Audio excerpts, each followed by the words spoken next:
네, 지난 주말 해외 주요 소식 외신 통해 살펴보겠습니다. 먼저 첫 번째 소식입니다. Producer prices retreat in May after two strong gains.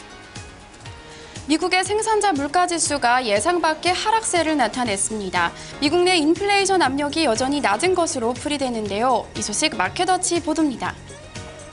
현지 시간으로 13일 마켓워치에 따르면 미국 노동부는 5월 생산자 물가지수 PPI가 전월 대비 0.2% 하락했다고 밝혔습니다.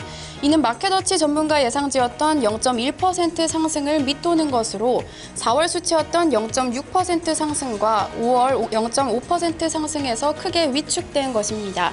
다만 5월 PPI는 지난해 같은 기간과 비교해서는 2% 올랐습니다. 미국 노동부는 원유 등 에너지 도매 가격과 서비스업 가격이 떨어진 것이 PPI에 영향을 미쳤다고 설명했는데요. 실제로 휘발유 가격이 0.9%, 서비스 가격은 0.2% 하락했습니다. 전문가들은 이에 대해 미국의 인플레이션 압력이 아직 크지 않다고 분석했습니다. 네, 다음은 우크라이나 사태 관련 소식입니다. Ukrainian military plane shot down, all 49 abroad dead. 우크라이나 사태가 조금 진정되나 했더니 다시 악화되는 모습입니다. 친러시아 시위대가 우크라이나 수송기를 공격해 49명이 숨졌는데요. 이 소식 CNN 보도입니다.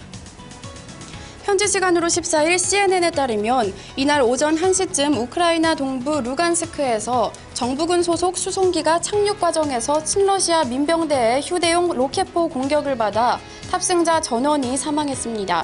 이는 지난 4월 이후로 가장 큰 인명피해인데요.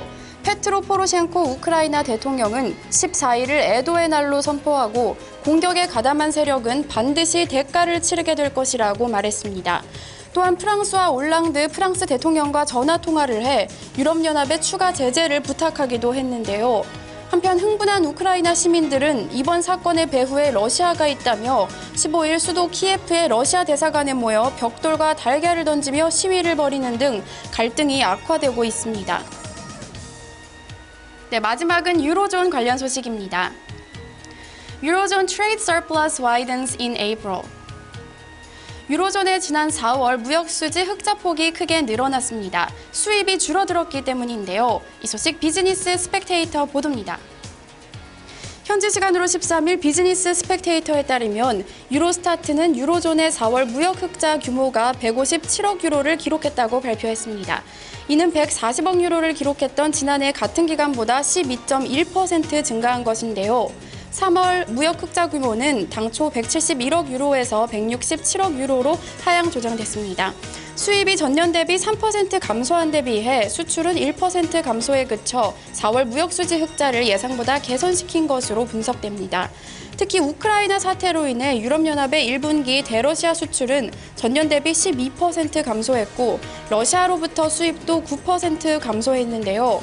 전문가들은 수입이 줄어들어 무역수지 흑자 규모가 커졌기 때문에 이 규모 증가에 대해 기뻐할 수만은 없다고 지적했습니다. 지금까지 외신 브리핑이었습니다. 네, 쭉 살펴봤는데요. 가장 눈에 띄는 부분이 바로 국제 유가가 아닐까 싶습니다.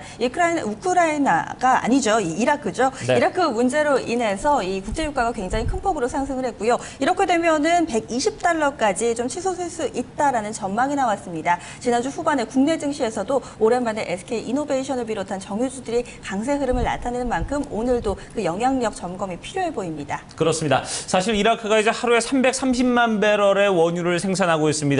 사우디아라비아에 이어서 세계에서 2위 산유국이기 때문에 전체적으로 이제 이라크 사태가 국제 유가에 미치는 영향 분명히 무시하지 못할 부분이 있는 것 같은데요. 하지만 글쎄요, 이게 장기화될지 아니면 어떤 단기적인 어떤 여력일지 이런 부분에 대해서는 좀 살펴봐야 되지 않을까, 꼼꼼히 좀 따져봐야 되지 않을까 하는 생각이 듭니다. 자, 토마토 모닝쇼 1부는 여기서 이제 마무리를 짓도록 하고요. 저희는 잠시 후 2부에서 다시 뵙도록 하겠습니다.